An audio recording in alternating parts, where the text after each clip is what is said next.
Hingga tahun 2013, setidaknya ada 4 versi Super Semar yang disimpan oleh pihak Arsip Nasional Republik Indonesia atau ANRI. Keempat versi ini berasal dari 3 instansi, yakni 1 versi dari Pusat Penerangan atau Puspen TNI AD, 1 versi dari Akademi Kebangsaan, dan 2 versi dari Sekretariat atau Setnek Negara. Yang menjadi pegangan selama Orde Baru adalah versi yang pertama, yaitu dari Puspen TNI AD. Bahkan informasi ini dimuat secara resmi di halaman menpan.co.id dengan judul 4 versi Super Semar yang ada. Artikel ini dimuat pada tanggal 22 Mei tahun 2013, Anda bisa mengeceknya secara langsung.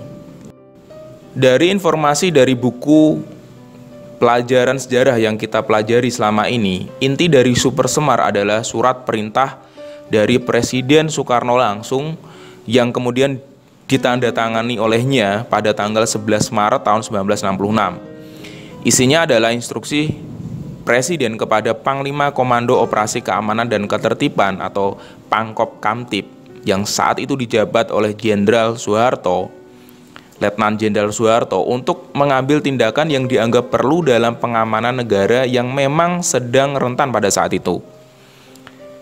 Salah satunya adalah karena dampak dari peristiwa gerakan 30 September tahun 1965.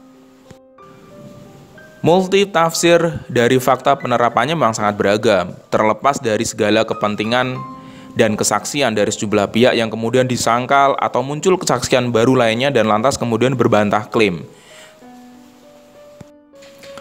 Super Semar pun juga ditafsirkan sebagai surat sakti yang pada akhirnya menjadi legitimasi Presiden Soeharto menjadi pimpinan negara yang menggantikan Presiden Soekarno. Menurut para sejarawan, surat inilah yang kelak menjadi sinyal awal lahirnya Orde Baru yang lantas berkuasa hingga lebih dari 3 dekade di Indonesia. Menurut sejarawan muda Boni Triana yang seperti dilansir di Rappler pada tanggal 11 Maret 2015, dia mengatakan, tidak ada yang tahu di mana surat asli Super Semar berada. Selain itu banyak versi yang beredar. Teks otentik itu penting untuk kita lihat asas orisinalitasnya. Kalau tidak ada, ya seperti sekarang, debat yang tidak ada habisnya.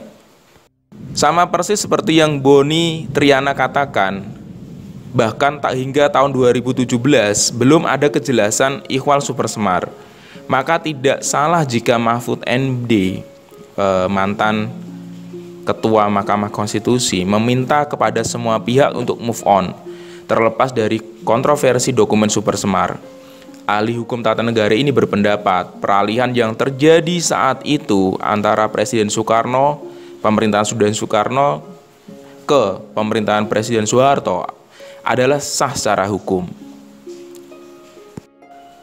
Oke, itu saja informasi yang bisa saya sampaikan. Mohon maaf jika ada salah-salah sebut, salah-salah kata, dan silakan dikoreksi. Thank you for watching. Assalamualaikum warahmatullahi wabarakatuh.